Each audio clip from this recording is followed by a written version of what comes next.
O MST aumentou a sua ofensiva de ocupações com protestos em sedes do INCRA em 12 estados. Desde o início do mês foram ao menos 9 propriedades rurais invadidas, sendo 8 terrenos em Pernambuco e 1 no Espírito Santo. Com o início do que o movimento chamou de Jornada Nacional de Lutas em Defesa da Reforma Agrária, pelo menos 200 famílias ocuparam uma propriedade de 11 mil creches em Aracruz, no Espírito Santo. Segundo o MST, as terras são do governo do estado do Espírito Santo e foram griladas pela empresa Aracruz Celulose, empresa adquirida pela Suzano Papel e Celulose.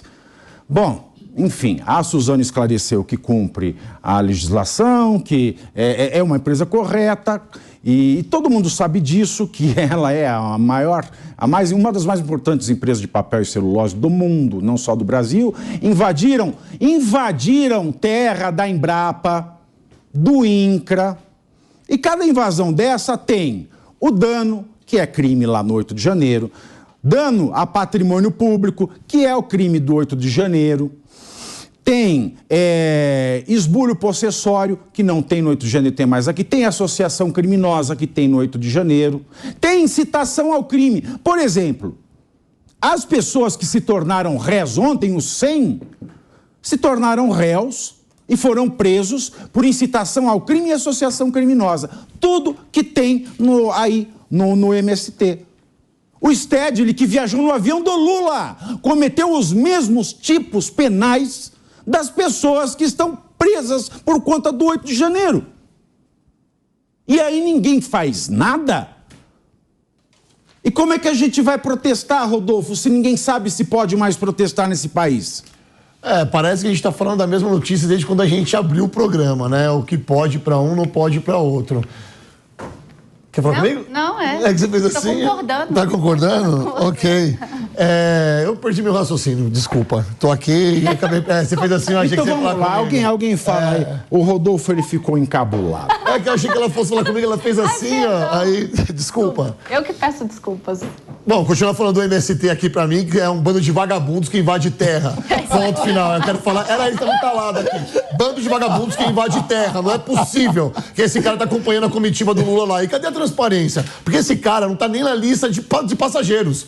Como é que pode isso? Eu tô aqui, eu sou um cidadão, não consigo engolir isso. E não é porque eu sou direita ou porque eu sou esquerda, porque eu sou um cidadão, pago meus tributos, você entendeu? Eu não consigo enxergar, não consigo entender. Tem gente que defende o MST, que invadiu lá a Suzano, é inacreditável. Bando de vagabundos que invade terra, pra mim, tem que ser considerado culpados, tanto quanto as pessoas que invadiram o 8 de janeiro. Não é, deixa eu falar.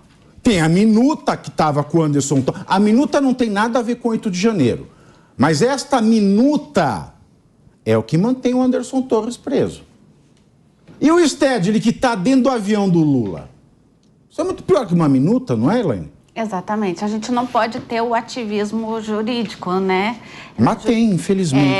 A lei é para todos e essa questão do MST não é indefensável e nem pretendo defender nesse ponto. Na verdade, eu fui fazer assim que eu estava concordando, porque, de fato, por exemplo, as terras ali da Suzano, a gente já até tratou dessa questão aqui no Linha de Frente, são terras produtivas, né? A Suzano gera emprego ali na região, a gente sabe que é uma região que precisa... E a Embrapa, Elaine? Exatamente. Se tem uma estatal que presta no Brasil, é a Embrapa. Sim.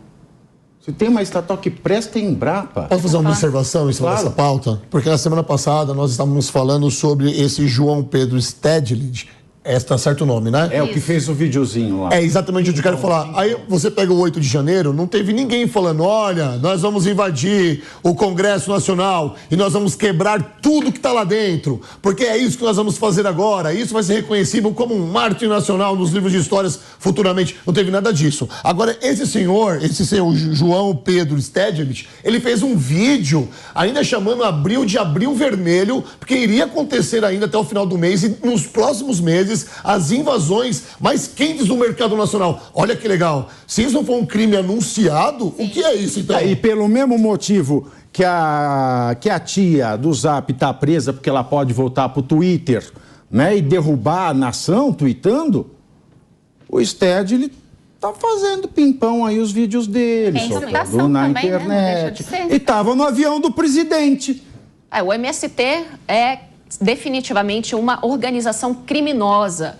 E nós podemos ir além também, porque com todas essas ameaças, ainda pode ser enquadrado como uma organização terrorista. E sim, eles estão indo contra o Estado democrático de direito aqui no nosso país. Afinal, eles vão ser acusados também de estar interferindo na nossa democracia. O que vai acontecer, afinal, com o MST? Sabe, essas questões não ficam claras e, é claro, para nós fica transparente que o governo, ele resguarda o MST e ainda dá o apoio necessário para que o MST continue fazendo invasões em terras produtivas, sem qualquer justificativa e, pior, sem qualquer tipo de punição. Agora, professor Marcelo Suano, veja bem o que vou lhe dizer. O constitucionalismo, como o senhor sabe, nasce da luta pelo direito à propriedade. Carta de João Sem Terra. Então, o direito à propriedade, ele é pilar da democracia. Exatamente. É um pilar da democracia. Perfeito. E é propriedade privada. Perfeito. Não é um prédio público, não. Exato. É a propriedade privada. Então, muito mais sério do que invadir um prédio público, em termos constitucionais, é invadir um prédio privado. Porque ele é o embrião dos direitos fundamentais do constitucionalismo. Mas parece que no Brasil não é. O prédio público você não pode. O privado, como dizia Chico Anísio, em seu personagem, o deputado Justo Veríssimo, eu quero que o povo se expanda. Eu quero que o povo se expanda e vai fazer o beabá com o Beelzebub. Não é? Parece que é isso que está acontecendo. E aí o detalhe é, quando o Stedley, que faz a convocação para esses atos mais asquerosos que o 8 de janeiro... Colocando o título... Mais asquerosos que o 8 de janeiro. Tão criminosos quanto, porque crime é crime, mas mais asquerosos. E vai viajar no avião do presidente, isso não é um sinal? Minha gente, pode invadir, e tinha acabado de pedir a invasão, pode invadir que o presidente está garantindo. Eu acho que pior do que o sinal, Pavinato, é o fato de, se ele não estava na lista, ele foi a convite da maior autoridade ali presente. A maior autoridade é Sua Excelência, o Presidente da República. O que isso traz de significado para nós? Que o Presidente da República tem relações diretas e troca informações por questões de amizade com este indivíduo. É interessante quando a Daniela falou que é uma organização criminosa. Por que é uma organização criminosa? Porque é um grupo de pessoas que estão atuando coordenadamente. Isso é uma organização. Estão cometendo crimes, concordo plenamente. Menos que isso, não precisa ser nem coordenar. Se tem 3 pessoas agindo descoordenadamente, cada uma é uma célula de organização. Já estão configurados nessa situação. Então, nesse caso, quando você observa o que eles estão fazendo, você trata a questão da propriedade. Eu, como sou liberal, algumas pessoas dizem que isso não tem nada a ver uma coisa com a outra, porque não antecede essas besteiras. Mas, da minha perspectiva, a propriedade é o pilar básico. Por qual razão? Porque todo mundo nasce com uma propriedade já lhe é dada pela natureza, que é a propriedade sobre o seu próprio corpo. Razão pela qual ela vai incorporando o mundo pelo trabalho que ela executa. Em síntese, a propriedade é o ponto de partida. Se não houver propriedade, você não tem a capacidade de ter liberdade para produzir na sociedade, para caminhar, para trabalhar, para fazer aquilo que você quer. A decorrência disso é a defesa da propriedade privada dos objetos que estão no mundo, desde que sejam legais, desde que sejam por métodos violentos. E é o caso. O que mais me assusta é este grupo se auto-intitular o intérprete daquilo que é a função social de uma propriedade, que para mim já é uma bobagem.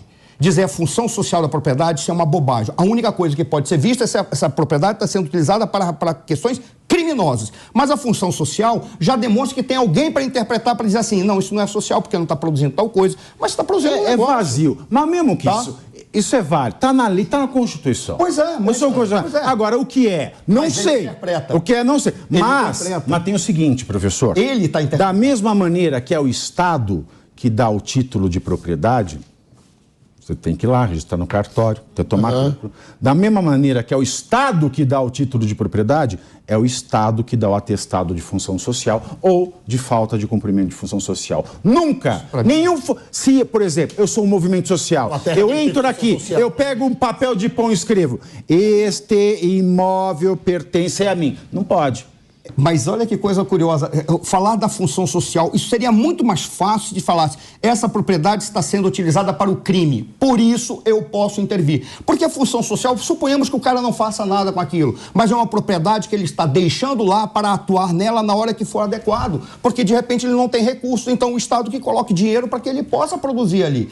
A interpretação da função social é que me incomoda. Mas se ele estiver recolhendo os impostos... ele já está contribuindo com a função social. Mas entendeu? Como é que o MST diz? Isso aqui eu acho que o MST não pode dizer nunca. O MST não pode dizer nunca. Não, mas o MST invade porque ele acha. Exatamente. Eles não invadiram